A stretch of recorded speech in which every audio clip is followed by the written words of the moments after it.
আমরা আমাদের অভিভাবক যিনি দেলোয়ার হোসেন আজিজ স্যারের নেতৃত্বে আমরা আমাদের আন্দোলন চালিয়ে যাচ্ছি।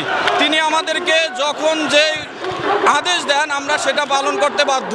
তিনি আজকে আমাদের আন্দোলন ছিল শাহবাগ ব্লকেট, আমরা শাহবাগ ব্লকেট করেছি।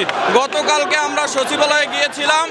আমরা শিক্ষক হিসাবে আমাদের কোনো মর্যাদা তারা দেয় নাই।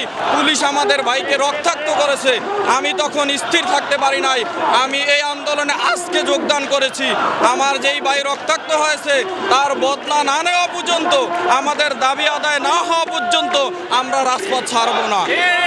আমাদের অধিকার ছিল ৪৫%, কিন্তু এই নতুন সরকার বিবেচনা করে আমরা ৪৫% চাই নাই। তার কাছে আমরা তার সক্ষমতা বিবেচনা করে মাত্র 20% চেয়েছি। যেহেতু এই সরকারটা ছাত্র এবং শিক্ষকের সরকার, ছাত্রদের আন্দোলনে প্রতিষ্ঠিত হয়েছে সরকার, সেই সরকার আমাদের মূল্যায়ন করে নাই।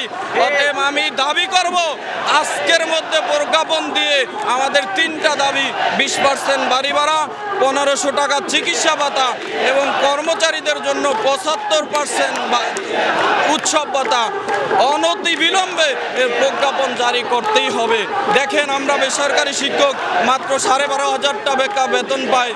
আমাদের মাকে সন্তুষ্ট করতে পারি না, বউকে সন্তুষ্ট করতে পারি না, পরিবারের কাউকে আমরা এই অল্প টাকায় সন্তুষ্ট করতে পারি না। অতএব আপনারা গণমাধ্যম কর্মী, আপনাদের মাধ্যমেও আমরা দাবি রাখবো আপনারা আমাদের দাবির সঙ্গে একাত্মতা প্রকাশ করে এই দাবি ছড়িয়ে দিবেন। আজকে আপনারা শাহবাগ থেকে কোথায় যাবেন? আমরা শাহবাগ থেকে কোথাও যাব না। আজকে দিনের মধ্যে আমরা প্রজ্ঞাপন চাই। আমরা এখানেই থাকবো। প্রজ্ঞাপন না হইলে আমাদের ব্লকেট এখানেই থাকবে।